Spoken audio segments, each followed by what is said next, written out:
কুল হুয়াল্লাহু আহাদ। উপস্থিত আজকের এই সালানা আঞ্জুমানের মাননীয় সম্মানিত যোগ্যতম সভাপতি মহাশয় ও সম্মানিত বিচারক মণ্ডলী ও সম্মানিত বাইরে থেকে আগত অতিথিবৃন্দ, আপনাদের সকলকে জানাই আমার পক্ষ থেকে আন্তরিক অভিনন্দন। সম্মানিত মুসলিম সমাজ, আজকে আমার বক্তব্য বিষয়বস্তু হচ্ছে তাওহীদ। এ বিষয়ে যদি আমরা গবেষণা করি তাহলে আমরা জানতে পারবো যে তাওহীদ শব্দটি একটি আরবি শব্দ। এটি আহাদুল ওয়াহিদ হতে গঠিত। তাওহীদ মানে একত্ববাদ, অর্থাৎ আল্লাহ তাআলাকে এক বলে জানা ও এক বলে স্বীকার করা। ইসলামে ঈমানের সর্বপ্রথম ও সর্বপ্রধান বিষয় হলো তাওহীদ, অর্থাৎ মুমিন বা মুসলিম হতে হলে একজন মানুষকে সর্বপ্রথম আল্লাহ তাআলার একত্ববাদে বিশ্বাস আনতে হবে। ইসলামের সকল শিক্ষা আদর্শ তাওহীদের উপর প্রতিষ্ঠিত। দুনিয়াতে যত নবী রাসূল এসেছেন সকলেই তাওহীদের দাওয়াত দিয়েছেন। তাওহীদ প্রতিষ্ঠা করার জন্য নবী রাসূলগণ আজীবন সংগ্রাম করেছেন। সম্মানিত মুসলিম সমাজ, তাওহীদ হচ্ছে তিন প্রকার।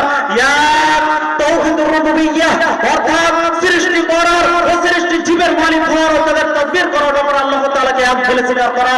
দুই, তাওহীদুল উলুহিয়্যাহ, অর্থাৎ আল্লাহ তাআলার সমস্ত ইবাদতের মাধ্যমে আল্লাহ তাআলাকে এক বলে স্বীকার করা।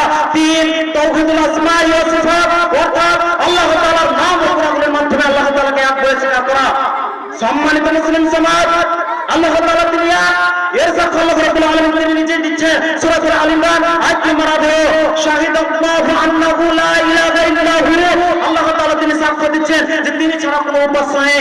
এছাড়া আল্লাহ রাব্বুল আলামিন তিনি সূরাতুল ফাতিহা আয়াত নম্বর 1 এর মধ্যে বলেছেন, আলহামদু, সমস্ত প্রশংসা লিল্লাহি, আল্লাহর জন্য, রাব্বিল আলামিন, যিনি হচ্ছেন সারা পৃথিবীর রব। সম্মানিত মুসলিম সমাজ, এছাড়া আল্লাহ রাব্বুল আলামিন তিনি বলেন সূরাতুল মুহাম্মদ আয়াত নম্বর 19 এর মধ্যে, ফাআলাম আন্নাহু লা ইলাহা ইল্লাল্লাহ, হে নবী মুহাম্মদ আপনি জেনে রাখুন যে আল্লাহ ব্যতীত কোনো উপাস্য নেই। এছাড়া আল্লাহ রাব্বুল আলামিন তিনি সূরাতুল আনআম আয়াত নম্বর 19 এর মধ্যে বলেন, কুল, হে নবী মুহাম্মদ আপনি ঘোষণা করে দেন, ইন্নামা হুয়া ইলাহু ওয়াহিদ, তিনি হচ্ছেন এক ইলাহ। সম্মানিত মুসলিম সমাজ, তিনি আরো বলেন সূরাতুল আরাফ আয়াত নম্বর 19 এর মধ্যে, লাকাদ আরসালনা নূহান ইলা কওমিহি ফাকালা ইয়া কওমি ইবুদুল্লাহা মা লাকুম মিন ইলাহিন গায়রুহু। আল্লাহ তাআলা তিনি বলেন যে আমি নূহকে তার কওমের নিকট পাঠিয়েছিলাম, সে তাদের বলেছিল, হে আমার জাতির লোক, তোমরা আল্লাহর দাসত্ব কবুল করো, তিনি ছাড়া তোমাদের আর কোনো উপাস্য নেই।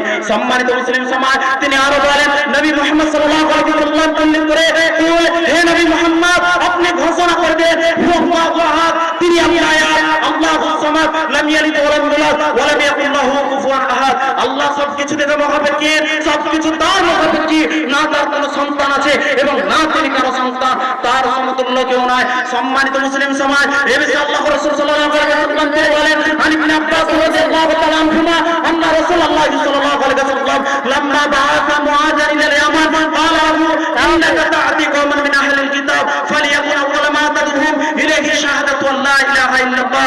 ইবনে আব্বাস রাদিয়াল্লাহু তাআলা আনহুমা তিনি বলেন, রাসূলুল্লাহ সাল্লাল্লাহু আলাইহি ওয়াসাল্লাম যখন মুআয বিন জাবাল রাদিয়াল্লাহু আনহুকে ইয়ামানের আমির বানিয়ে পাঠিয়েছিলেন, তখন রাসূল সাল্লাল্লাহু আলাইহি ওয়াসাল্লাম মুআযকে নসিহত করে বলেছিলেন যে হে মুআয, তুমি এমন একটি কওমের নিকটে যাচ্ছ যারা হচ্ছে কিতাবপ্রাপ্ত, অতএব তুমি তাদেরকে সর্বপ্রথম যে দাওয়াতটি দিবে সেটি হলো যে আল্লাহ ব্যতীত কোনো উপাস্য নেই। সম্মানিত মুসলিম সমাজ, শুধু তাই নয়, আল্লাহ রাসূল সাল্লাল্লাহু আলাইহি ওয়াসাল্লাম তিনি আরো বলেন, عن أبي ذر رضي الله تعالى عنه قال قال رسول الله صلى الله عليه وسلم ما من عبد قال لا إله إلا الله ثم مات على ذلك إلا دخل الجنة।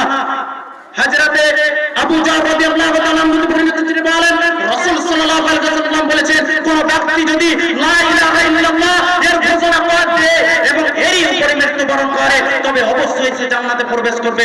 সম্মানিত মুসলিম সমাজ, এই সমস্ত আয়াত ও হাদিস দ্বারা আমরা এটাই বুঝতে পারলাম যে আল্লাহ এক, আল্লাহ ছাড়া কোনো উপাস্য নেই। আমাদেরকে আল্লাহ তাআলার একত্ববাদে বিশ্বাস আনতে হবে। আর যে ব্যক্তি আল্লাহ তাআলার একত্ববাদে বিশ্বাস আনবে সে অবশ্যই জান্নাতে প্রবেশ করবে।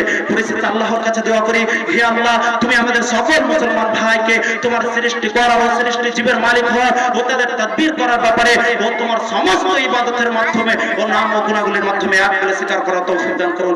আমিন। আসসালামু আলাইকুম ওয়া রাহমাতুল্লাহ।